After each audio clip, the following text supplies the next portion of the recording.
क्या आपको कभी ऐसा लगा है कि कोई नकारात्मक भावना आपके अंदर गहराई से बैठी है? गुस्सा, डर, चिंता या दुख, और आप लाख कोशिशों के बाद भी उससे छुटकारा नहीं पा रहे हैं। सोचिए, अगर कोई तरीका हो जिससे आप इन सारी भावनाओं को शांति से छोड़ सकें, ना भागना पड़े, ना दबाना पड़े, बस धीरे धीरे अंदर से मुक्त हो जाएं।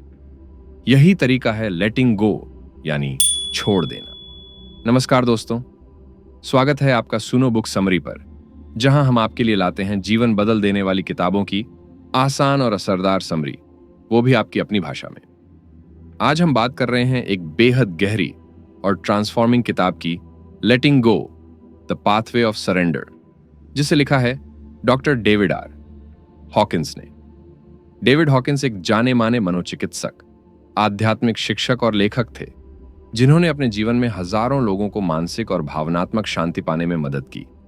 इस किताब का मकसद है एक ऐसा रास्ता दिखाना जिससे हम अपनी नकारात्मक भावनाओं को पूरी तरह से छोड़ सकें, बिना उन्हें दबाए, बिना उनसे भागे।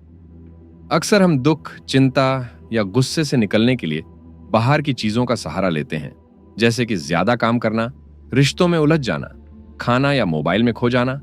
लेकिन यह सब सिर्फ टेम्पररी राहत देता है। असली समाधान है अंदर की उस ऊर्जा को पहचान कर उसे जाने देना। इस किताब में बताया गया है कि कैसे हर भावना एक ऊर्जा होती है, और जब हम उसे रोके रखते हैं तो वो हमारे शरीर और दिमाग दोनों को नुकसान पहुंचाती है। लेकिन जब हम उस भावना को बिना जज किए, बिना कंट्रोल करने की कोशिश किए, बस ऑब्जर्व करते हैं, तो वो अपने आप निकल जाती है। किताब में एक कॉन्शियसनेस मैप, यानी चेतना का नक्शा भी है, जिसमें यह बताया गया है कि कैसे अलग अलग भावनाएं हमारे अंदर ऊर्जा का स्तर तय करती है। जितनी ऊंची भावना, जैसे कि प्यार, करुणा, संतोष, उतनी ज्यादा शांति और खुशी, और जितनी नीची भावना, जैसे कि शर्म, अपराध बोध, डर, उतना ही तनाव और पीड़ा। यह किताब न सिर्फ एक मानसिक तकनीक सिखाती है, बल्कि एक ऐसा जीवन दर्शन देती है जो हमें धीरे धीरे आत्मिक शांति की ओर ले जाता है। इस समरी में हम जानेंगे लेटिंग गो की असली प्रक्रिया क्या है, कौन कौन सी भावनाएं हमारे विकास को रोकती हैं, कैसे हम उन्हें एक एक करके छोड़ सकते हैं, और कैसे यह प्रक्रिया हमारे रिश्ते, करियर, हेल्थ और स्पिरिचुअल ग्रोथ को बदल सकती है। चलिए अब हम समझेंगे इस किताब की कोर कॉन्सेप्ट, यानी लेटिंग गो असल में होता क्या है और यह कैसे काम करता है। हम सब ने अपनी जिंदगी में कभी ना कभी यह महसूस किया है कि कोई नकारात्मक भावना हमें अंदर से खाए जा रही है, जैसे कि डर, गुस्सा, चिंता, ईर्ष्या या दुख। हम उसे समझना चाहते हैं, उसे खत्म करना चाहते हैं, पर वो फिर भी हमें बार बार परेशान करती है। डेविड हॉकिंस कहते हैं कि इसका असली हल है लेटिंग गो, यानी उस भावना को छोड़ देना, लेकिन एक बहुत ही खास तरीके से। सबसे पहले हमें यह समझना होगा कि हम भावनाओं के साथ आम तौर पर क्या करते हैं। 1. दबाना। हम उस भावना को अंदर ही अंदर दबा देते हैं और दिखाते हैं जैसे सब ठीक है। 2. रिप्रेस, यानी अनजाने में उसे भूल जाना। कभी कभी हम इतने आहत होते हैं कि हमारे दिमाग ने ही उस भावना को कहीं अंदर छुपा दिया होता है। 3. एक्सप्रेस, यानी जाहिर करना। हम गुस्से में चिल्ला देते हैं या रो पड़ते हैं, लेकिन उससे समस्या खत्म नहीं होती। 4. एस्केप, यानी किसी और चीज में ध्यान लगाकर उस भावना से भाग जाना, जैसे खाना, मोबाइल, शराब, काम आदि। लेकिन इन सभी तरीकों से भावना कहीं जाती नहीं, बस दब जाती है और फिर किसी और रूप में दोबारा सामने आती है, कभी बीमारियों में, कभी गुस्से में, कभी बेचैनी में। लेटिंग गो एक चौथा और सबसे असरदार तरीका है वो भावना को महसूस करना, उसे एक्सेप्ट करना और बिना कंट्रोल किए उसे धीरे धीरे बहने देना। इसमें ना तो आपको उसे बदलना है, ना ही उसे ठीक करना है, और ना ही उसे समझाने की कोशिश करनी है।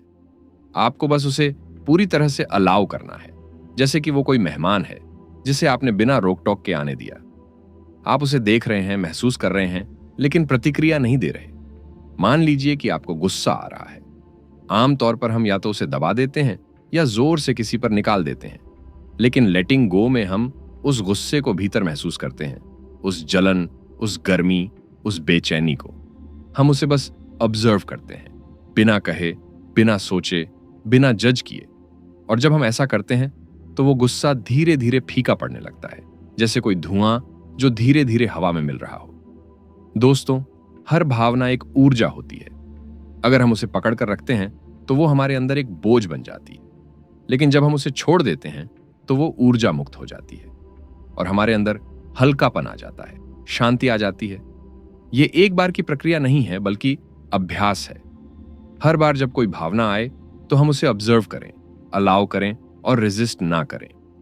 धीरे धीरे यह आदत बन जाती है और फिर भावनाएं हमें कंट्रोल नहीं करती, बल्कि हम उन्हें शांति से महसूस कर पाते हैं और जाने दे पाते हैं। यही है इस किताब का मुख्य आधार, सरेंडर यानी समर्पण। इसका मतलब है कि हम अपनी भावनाओं से लड़ना बंद कर दें और उन्हें जैसे हैं वैसे ही एक्सेप्ट करें। हॉकिंस कहते हैं, Whatever we are holding on to is holding on to us। यानी जो भावना हम छोड़ नहीं पा रहे वो ही हमें पकड़े हुए है, लेकिन जब हम उसे छोड़ देते हैं तो हम आजाद हो जाते हैं। जिंदगी में जब कोई तकलीफ देह भावना आती है, डर, गुस्सा, जलन, अपराध बोध, चिंता, तो हमारा पहला रिएक्शन होता है उसे हटाना। हम सोचते हैं ये फीलिंग क्यों आ रही है, मुझे ऐसा नहीं सोचना चाहिए, मैं ठीक हूं, मुझे पॉजिटिव सोचना चाहिए। लेकिन सच ये है कि भावना को हटाने की कोशिश ही उसे और गहराई से बिठा देती है। लेखक इस किताब में बताते हैं कि अगर आप वाकई किसी भावना से आजाद होना चाहते हैं तो आपको उसे पूरी तरह महसूस करना होगा और फिर धीरे धीरे साफ नजर से देखकर छोड़ना होगा। आइए इसे आसान भाषा में समझते हैं। लेटिंग गो की प्रक्रिया 4 स्टेप्स में। तो पहला स्टेप, भावना को पहचानें, बी अवेयर। जब कोई नकारात्मक भावना अंदर उठती है तो सबसे पहले उसे पहचानें। खुद से पूछें, मैं अभी क्या महसूस कर रहा हूं? हो सकता है वो डर हो, गुस्सा हो, उदासी हो या बेचैनी हो। इस पहचान में ईमानदारी जरूरी है। भावना जो भी हो उसे नजरअंदाज ना करें, उसे नाम दीजिए, जैसे कि मैं डर महसूस कर रहा हूं, मुझे गुस्सा आ रहा है, मैं दुखी हूं। यह कदम बहुत जरूरी है, क्योंकि जब तक आप भावना को देखेंगे नहीं तब तक उसे छोड़ नहीं पाएंगे। दूसरा स्टेप, भावना को महसूस करें पर रिएक्ट ना करें। Allow and observe without resistance. अब आप उस भावना को पूरी तरह अनुभव करें, जैसे वो आपके शरीर में कहां महसूस हो रही है, सीने में, पेट में, गले में। मान लीजिए आपको डर लग रहा है, आप उसे महसूस करें, उसके वजन को, उसकी गति को, उसके असर को। लेकिन यहां खास बात यह है, उसे बदलने की कोशिश मत कीजिए, बस ऑब्जर्व कीजिए, जैसे कि आप उस भावना को एक दोस्त की तरह सुन रहे हो। कोई राय मत बनाइए, यह सही है या गलत। कोई विश्लेषण मत कीजिए, कोई सवाल मत कीजिए, बस ऑब्जर्व करें और अलाउ करें।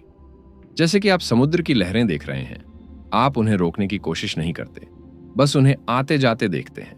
तीसरा स्टेप, कंट्रोल करने की कोशिश ना करें। Don't suppress, don't express. आपको उस भावना को ना दबाना है, ना जाहिर करना है। हमें अक्सर लगता है कि अगर हम कुछ कहेंगे नहीं तो भावना अंदर दब जाएगी, या फिर हम उसे जाहिर करके ही मुक्त होंगे, जैसे चिल्लाकर या रोकर। लेकिन लेटिंग गो की प्रक्रिया में ना कोई जबरदस्ती है, ना कोई ड्रामा। आप बस भावना को उसकी पूरी गहराई तक महसूस करते हैं, बिना उसे कंट्रोल किए। यह एक तरह का आंतरिक मौन होता है, जिसमें भावना को आप पूरा स्पेस देते हैं। चौथा स्टेप, उसे बहने दें और जाने दें। Let it flow through you and release it. जब आप भावना को बिना विरोध के अनुभव करते हैं तो वो धीरे धीरे अपने आप बहने लगती है।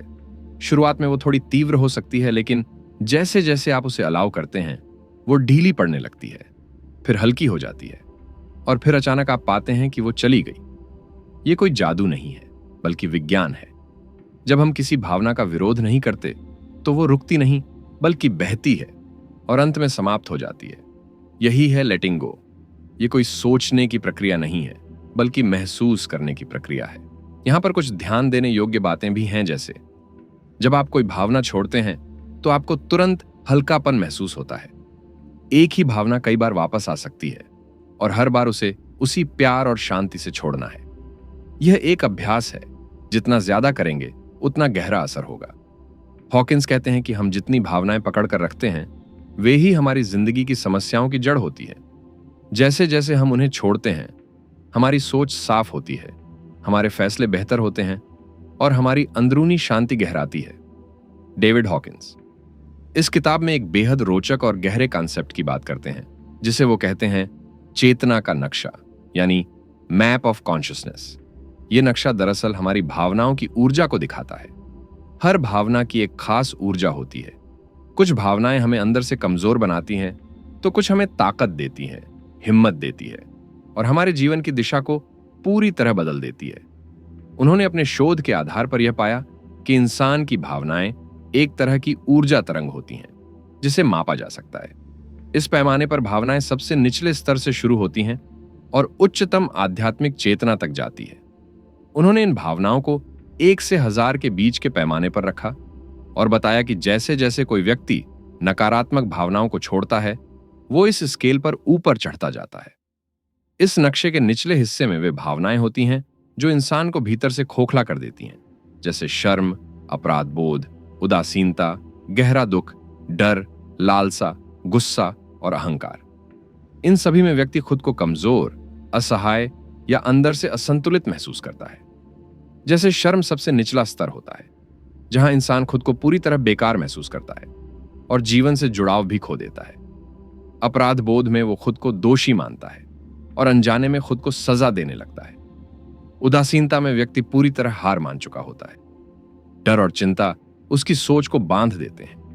गुस्सा उसे भीतर से जला देता है और अहंकार या घमंड ऐसा भ्रम देता है कि सब कुछ हमारे नियंत्रण में है, जबकि असल में हम डर के नीचे छिपे होते हैं। लेकिन जैसे ही हम इन भावनाओं को छोड़ना शुरू करते हैं और धीरे धीरे सरेंडर करना सीखते हैं, हम इस चेतना के नक्शे पर ऊपर बढ़ने लगते हैं। जैसे ही व्यक्ति हिम्मत जुटाता है, यानी करेज को अपनाता है, वहीं से असली बदलाव शुरू होता है। अब वो जीवन से भागता नहीं, बल्कि उसका सामना करता है। इसके बाद वो तटस्थता यानी न्यूट्रलिटी की अवस्था में पहुंचता है, जहां अब चीजों को लेकर उसमें न तो अत्यधिक लगाव होता है और न ही नफरत। वो बस समझदारी से स्थिति को देखता है और स्वीकार करता है। धीरे धीरे व्यक्ति सीखने और बदलने को तैयार होने लगता है। उसके अंदर विलिंगनेस पैदा होती है। फिर आता है स्वीकार्यता, जहां वो दूसरों और खुद को जज करना बंद कर देता है।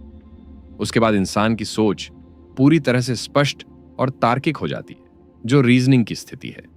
और इसके बाद आता है वो उच्च स्तर, जहां इंसान बिना शर्त प्रेम को अनुभव करता है। एक ऐसा प्रेम जो किसी व्यक्ति तक सीमित नहीं होता, बल्कि जीवन, ब्रह्मांड और अस्तित्व तक फैल जाता है। जब हम सरेंडर करना सीखते हैं, यानी भावनाओं को पकड़ने के बजाय छोड़ देना सीखते हैं, तब हम इन निचले स्तर की भावनाओं से ऊपर उठने लगते हैं। हमारा आत्मविश्वास बढ़ता है, सोच में स्पष्टता आती है और जीवन में धीरे धीरे शांति, आनंद और सच्चा प्रेम उतरने लगता है। चेतना का यह नक्शा न सिर्फ हमारे मन की स्थिति दिखाता है, बल्कि यह हमें एक सीधी दिशा देता है कि अगर हम इस पल दुख, डर या गुस्से में हैं, तो हम कौन सा अगला कदम उठाएं, जिससे हम ऊंची ऊर्जा वाली अवस्था में पहुंच सकें। और यही है लेटिंग गो की असली ताकत। अब हम बात करेंगे उन आम भावनात्मक बाधाओं की जो हमारी जिंदगी को रोक देती हैं, थका देती हैं और हमें अंदर ही अंदर जकड़े रहती हैं। हम सबकी जिंदगी में कुछ न कुछ भावनाएं बार बार लौट कर आती हैं और हम सोचते हैं कि शायद यही हमारी फितरत है या इन्हें बदला नहीं जा सकता। लेकिन सच ये है कि ये भावनाएं हमारे भीतर अटकी हुई ऊर्जा हैं, जिन्हें हम अगर समझदारी से छोड़ दें तो वो खुद ब खुद हमारे जीवन से बाहर निकल सकती हैं। सबसे आम जो भावनाएं लोगों को परेशान करती हैं, उनमें सबसे पहली है डर और चिंता। अक्सर हम उस चीज से डरते हैं जो अभी हुई ही नहीं है। हमारा मन भविष्य की कल्पनाएं करने लगता है, और वो भी ज्यादातर नकारात्मक। जैसे अगर ऐसा हो गया तो, अगर मैं फेल हो गया तो, अगर कोई मुझे जज करे तो। हॉकिंस इसे कहते हैं इमेजिन्ड डेंजर, यानी काल्पनिक खतरे। जब हम सरेंडर की प्रक्रिया करते हैं तो हम इन कल्पनाओं को पकड़ना बंद करते हैं। हम उन्हें आते हुए महसूस करते हैं, पर उन्हें जाने भी देते हैं। इससे डर और एंजाइटी धीरे धीरे कमजोर पड़ने लगते हैं और भीतर एक स्थिरता आ जाती है। दूसरी बड़ी बाधा है गुस्सा और नाराजगी। जब हम किसी के ऊपर ब्लेम डालते हैं या दूसरों से उम्मीद करते हैं कि वो हमारे हिसाब से चलें, तब ये भावनाएं बनती हैं। अगर किसी ने हमारा दिल दुखाया, धोखा दिया या अपमान किया, तो वो भावनाएं भीतर अटक जाती हैं। लेकिन हॉकिंस कहते हैं कि हम दूसरों को माफ करके नहीं, बल्कि अपने भीतर की नाराजगी को छोड़कर खुद को आजाद करते हैं। जब हम ब्लेम करना छोड़ते हैं और अपनी उम्मीदों को थोड़ा हल्का कर देते हैं, तो गुस्सा और नाराजगी धीरे धीरे पिघलने लगती है। तीसरी बाधा है अपराध बोध और शर्म। ये भावनाएं अक्सर खुद के खिलाफ होती हैं। जब हम सोचते हैं कि हमने कुछ गलत किया या हम जैसे हैं वैसे ठीक नहीं हैं, तो ये हमें अंदर से तोड़ देती है। लेकिन इंसान की असली ताकत तब शुरू होती है जब वो अपनी कमजोरियों को स्वीकार करता है। हम सब में कमियां हैं और यही हमें इंसान बनाती है। जब हम अपनी गलती को स्वीकार करते हैं बिना खुद को सजा दिए, तो वो अपराध बोध घुलने लगता है। हम खुद को वैसे ही अपनाना शुरू करते हैं जैसे हम हैं, और यही आत्म स्वीकृति हमारे भीतर शांति लाती है। फिर आती है दुख और नुकसान की भावना, जिसे हम ग्रीफ कहते हैं। चाहे किसी करीबी की मौत हो, रिश्ते का टूटना हो, या कोई पुराना सपना जो पूरा नहीं हो सका, हम उस नुकसान को मन में पकड़े रहते हैं। इस दुख को जबरदस्ती दबाना नहीं है, बल्कि इसे पूरी तरह महसूस करना है और फिर धीरे धीरे जाने देना है। लेटिंग गो की प्रक्रिया इस हीलिंग को आसान बनाती है। हम उस दुख को अपना कहकर पकड़ना छोड़ देते हैं और धीरे धीरे वो जगह खाली होने लगती है जहां शांति आ सकती है। अंत में आती है इच्छा और लालसा। ये वो स्थिति होती है जब हम बार बार कुछ पाने के लिए बेचैन रहते हैं, पैसा, प्यार, पहचान, सफलता, पर जितना हम उसे पकड़ने की कोशिश करते हैं उतना ही वो दूर भागता है। जब हम किसी चीज को पाने की इच्छा छोड़ देते हैं, तभी वो चीज हमारे पास आने लगती है। ये कोई जादू नहीं है, बल्कि एक गहरी मनोवैज्ञानिक सच्चाई है। जब मन शांत होता है तो हमारी ऊर्जा खुल जाती है और जो चीज हमारे लिए सही है वो अपने आप आकर्षित होती है। इसलिए डिटैचमेंट यानी अनासक्ति ही असली संतोष और पूर्णता का रास्ता है। इन सारी भावनाओं को समझकर, उन्हें महसूस करके और धीरे धीरे छोड़कर हम अपने भीतर गहराई से बदलाव ला सकते हैं। लेटिंग गो कोई तकनीक नहीं, बल्कि एक अभ्यास है जिसे आप जितना अपनाएंगे उतना ही हल्का और शांत अनुभव करेंगे। अब बात करते हैं कि लेटिंग गो को हम रोजमर्रा की जिंदगी में कैसे इस्तेमाल कर सकते हैं, क्योंकि अगर कोई बात सिर्फ किताबों तक सीमित रहे और जिंदगी में बदलाव न लाए तो उसका असर अधूरा रह जाता है। डॉक्टर हॉपकिंस ने जो भी बताया है वो सिर्फ एक विचार नहीं, बल्कि एक अभ्यास है जिसे अगर हम अपने रिश्तों, करियर, पैसे, स्वास्थ्य और आत्मिक विकास में इस्तेमाल करें तो उसका असर गहरा और स्थायी होता है। जब बात रिश्तों की आती है तो वहां सबसे ज्यादा टकराव हमारे नियंत्रण की चाह से होता है। हम चाहते हैं कि सामने वाला हमारे अनुसार बोले, चले और सोचे। जब वो वैसा नहीं करता तो हमारे भीतर नाराजगी, निराशा और दुख जन्म लेने लगते हैं। लेकिन अगर हम उस नियंत्रण की भावना को छोड़ दें और दूसरों को वैसे ही स्वीकार करना शुरू करें जैसे वो हैं, तो रिश्तों में टकराव कम होने लगता है। लेटिंग गो का मतलब यह नहीं कि आप दूसरों को बदलने की कोशिश ही छोड़ दें, बल्कि इसका मतलब है कि आप अपनी भावनात्मक प्रतिक्रिया को पकड़ना छोड़ दें। जब हम दूसरे को बदलने की जिद छोड़ते हैं तो हमारे भीतर एक शांति आती है और रिश्ता धीरे धीरे खुलने लगता है। अब बात करें करियर और पैसे की, तो वहां भी हम कई बार चिंता, तुलना और असुरक्षा से घिरे रहते हैं। हम सोचते हैं कि अगर प्रमोशन नहीं मिला तो क्या होगा, अगर पैसा कम हुआ तो क्या होगा। जितना हम पकड़ने की कोशिश करते हैं उतनी ही असुरक्षा बढ़ती है। लेकिन अगर हम अपने प्रयास तो करें पर परिणाम को पकड़ना छोड़ दें तो हम हल्के हो जाते हैं। इस मानसिकता से न केवल हम ज्यादा सटीक फैसले ले पाते हैं, बल्कि हमारी मेहनत का असर भी बेहतर दिखता है। पैसे को लेकर पैदा होने वाला डर तब घटने लगता है जब हम उसे पकड़ना बंद करते हैं और भरोसे की भावना को जगह देते हैं। अब आएं स्वास्थ्य की ओर। बहुत बार हमारे शरीर में जो बीमारी होती है उसका एक गहरा संबंध हमारे भावनात्मक बोझ से होता है।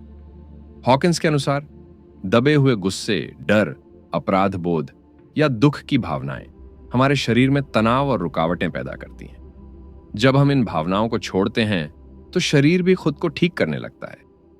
कई बार बिना दवा के भी सिर्फ मानसिक हल्केपन से शरीर में सुधार दिखने लगता है। इसलिए अगर कोई व्यक्ति लेटिंग गो को नियमित रूप से अपनाता है तो उसका शरीर धीरे धीरे और स्वाभाविक रूप से हील करने लगता है। और सबसे आखिर में आता है आत्मिक विकास।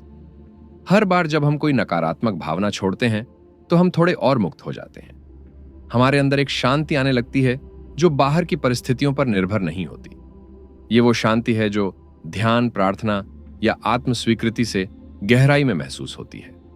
लेटिंग गो का अभ्यास धीरे धीरे हमें उस अवस्था में ले जाता है जहां हम चीजों को वैसे ही देख पाते हैं जैसी वो हैं, बिना जजमेंट, बिना डर और बिना जरूरत से ज्यादा प्रतिक्रिया के। यही वह स्थिति है जहां सच्चा आत्मिक विकास शुरू होता है। इस तरह लेटिंग गो कोई एक बार करने वाली चीज नहीं, बल्कि एक जीने का तरीका है। एक ऐसा तरीका जो हर दिन हर परिस्थिति में इस्तेमाल किया जा सकता है और जिससे हमारा जीवन हल्का, सच्चा और शांत बनता चला जाता है। दोस्तों, लेटिंग गो सिर्फ सिद्धांतों या विचारों की बात नहीं करती, बल्कि इसमें उन्होंने कई असली जिंदगी के उदाहरण भी साझा किए हैं जो बताते हैं कि यह प्रक्रिया कैसे काम करती है और कैसे लोगों की जिंदगी में असली बदलाव लाती है। इन कहानियों में कुछ तो उनकी खुद की जिंदगी से जुड़ी है और कुछ उनके क्लिनिकल अनुभवों से, जहां उन्होंने हजारों लोगों के साथ काम किया और देखा कि जब लोग सचमुच सरेंडर करना सीखते हैं तो उनकी परेशानियां कैसे धीरे धीरे खत्म होने लगती हैं। एक बार की बात है, एक व्यक्ति जो सालों से एंजाइटी और पैनिक अटैक से जूझ रहा था, हॉकिंस के पास आया।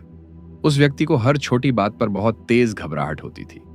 दवाइयां भी चल रही थीं, लेकिन अंदर की बेचैनी जा ही नहीं रही थी। हॉकिंस ने उससे बस एक ही चीज करने को कहा, जब भी डर महसूस हो तो उस भावना को दबाना मत, बल्कि उसे पूरी तरह महसूस करना और फिर उसे जाने देना। उस व्यक्ति ने इस प्रक्रिया को रोजाना करना शुरू किया। पहले पहले उसे बहुत मुश्किल लगा, लेकिन धीरे धीरे उसने देखा कि जिस डर ने उसकी जिंदगी को सालों से बांध रखा था, वो अब उसका कंट्रोल कम कर रहा है।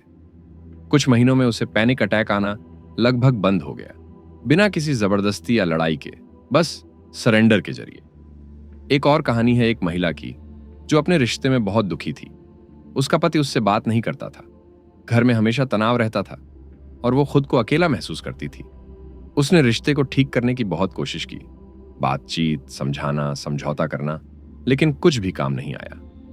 आखिर में जब वो थक चुकी थी तो लेटिंग गो प्रक्रिया अपनाई। उसने अपने भीतर की दुख, गुस्सा और निराशा को रोज बैठकर महसूस करना शुरू किया, बिना उसे दबाए, बिना दोष दिए। उसने हर उस भावना को खुद से अलग होने दिया जिसे वो बरसों से पकड़ कर बैठी थी। धीरे धीरे उस महिला के अंदर एक बदलाव आने लगा। वो शांत रहने लगी, ज्यादा संतुलित महसूस करने लगी और कुछ महीनों में उसके पति का व्यवहार भी बदलने लगा। जो कभी नामुमकिन लग रहा था, वो अपने आप घटित होने लगा। एक और बहुत साधारण लेकिन असरदार उदाहरण, एक युवक जो बार बार नौकरी बदलता था क्योंकि उसे कहीं भी संतोष नहीं मिल रहा था। या तो बॉस खराब लगता, या टीम सपोर्ट नहीं करती, या पैसा कम लगता। लेकिन जब उसने लेटिंग गो की तकनीक अपनाई तो उसे एहसास हुआ कि बाहर की चीजें बदलने से पहले उसे अपने भीतर की शिकायतें और असंतोष छोड़ने होंगे। उसने हर बार काम से जुड़ी जो भी नकारात्मक भावना आती थी उसे पहचानना शुरू किया और फिर छोड़ना सीखा। कुछ समय में उसे वही नौकरी ठीक लगने लगी और वो वहां स्थिरता महसूस करने लगा। हॉकिंस खुद भी बताते हैं कि उन्होंने अपने जीवन में जब कंट्रोल करना बंद किया और सरेंडर को अपनाया तो उनका स्वास्थ्य, करियर और आत्मिक स्थिति तीनों में जबरदस्त बदलाव आया। वो कहते हैं कि जब हम लेटिंग गो करते हैं तो हम अपनी चेतना का स्तर ऊपर उठाते हैं और उसी के साथ हमारी जिंदगी की गुणवत्ता भी ऊपर उठती है। इन सब कहानियों से यही साफ होता है कि सरेंडर कोई कमजोरी नहीं, बल्कि बहुत बड़ी ताकत है और यह ताकत हर इंसान में है, चाहे वो किसी भी उम्र का हो, किसी भी स्थिति में हो। जरूरत सिर्फ इतनी है कि हम भावनाओं से भागना बंद करें और उन्हें खुलकर स्वीकार करके धीरे धीरे जाने देना सीखें। जब हम लेटिंग गो की प्रक्रिया को गहराई से समझते हैं तो पता चलता है कि इसका असर सिर्फ हमारी भावनाओं तक सीमित नहीं रहता, बल्कि यह हमारे आत्मिक विकास का भी मार्ग बन जाता है। सरेंडर यानी अपने भीतर की पकड़ छोड़ना हमें एक अंदरूनी आजादी की ओर ले जाता है जो किसी भी बाहरी चीज से प्रभावित नहीं होती। जब हम अपने गुस्से, डर, लालसा और हर उस भावना को छोड़ते हैं जो हमें बांधती है, तो हम अपने अंदर की शांति महसूस करने लगते हैं। यह शांति कोई बाहरी शोर शराबे से नहीं आती, बल्कि हमारे अंदर के उस हिस्से से आती है जो स्थिर, निर्मल और निश्चल होता है।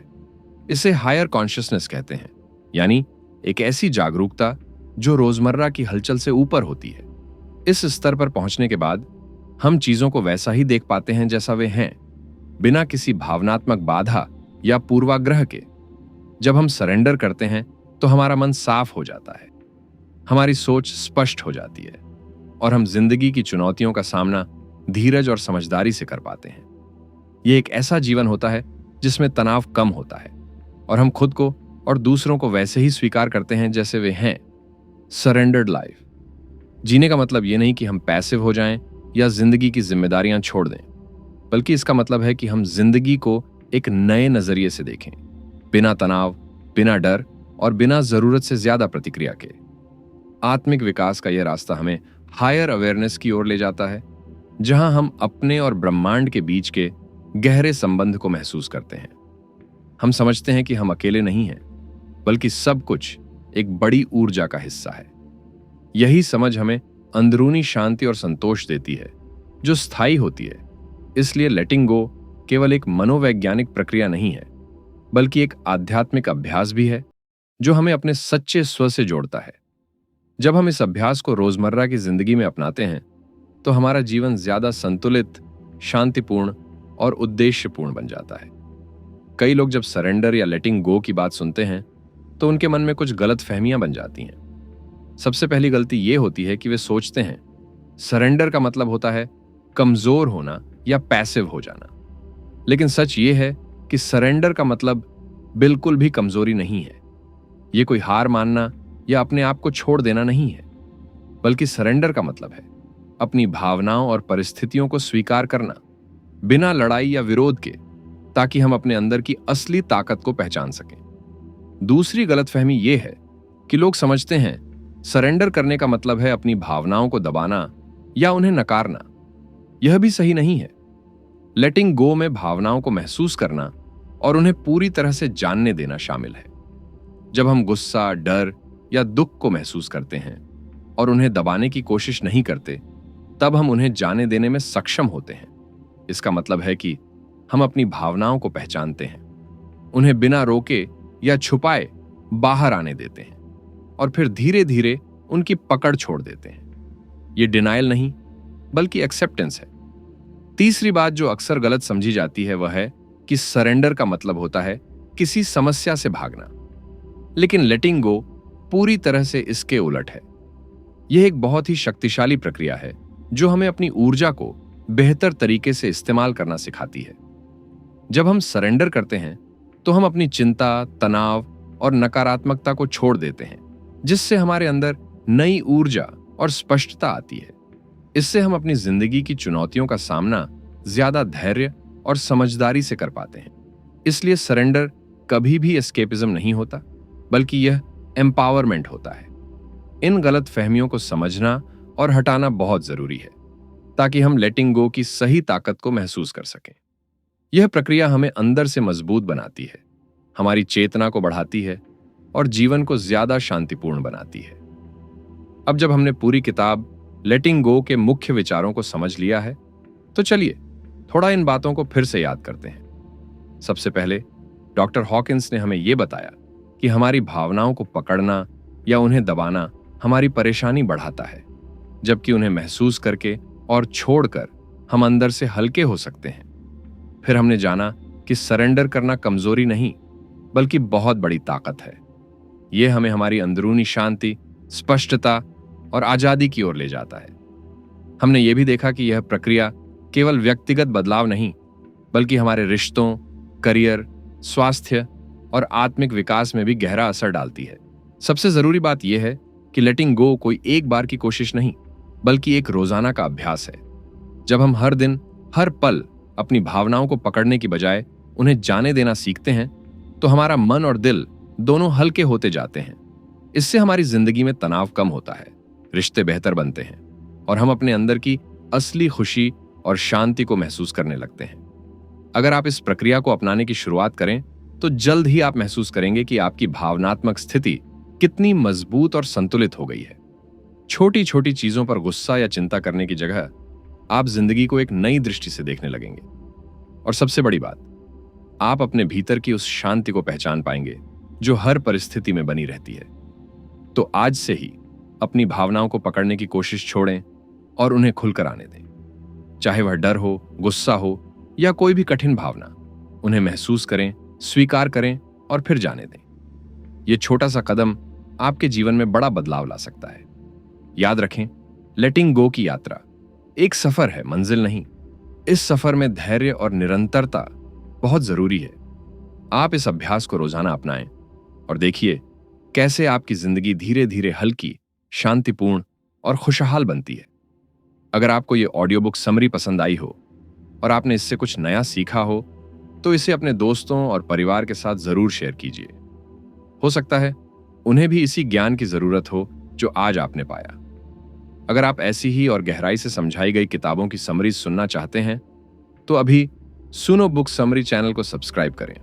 यहां हम आपको जिंदगी बदलने वाली किताबों की आसान और असरदार आवाज में समरीज लाकर देते हैं, बिल्कुल आपकी भाषा में, बिल्कुल आपके अंदाज में। वीडियो को लाइक करना ना भूलें और कमेंट्स में बताइए कि इस किताब से आपको क्या सबसे ज्यादा वैल्यूएबल लगा। साथ ही आप किस किताब की समरी आगे सुनना चाहते हैं, वो भी हमें जरूर बताएं। धन्यवाद कि आपने ये सफर मेरे साथ साझा किया। मैं उम्मीद करता हूं कि यह ज्ञान आपके जीवन में सकारात्मक बदलाव लाएगा। आप इस प्रक्रिया को अपनाएं और अपनी अंदरूनी आजादी की ओर बढ़ें। फिर मिलेंगे एक नई किताब और एक नए सफर के साथ।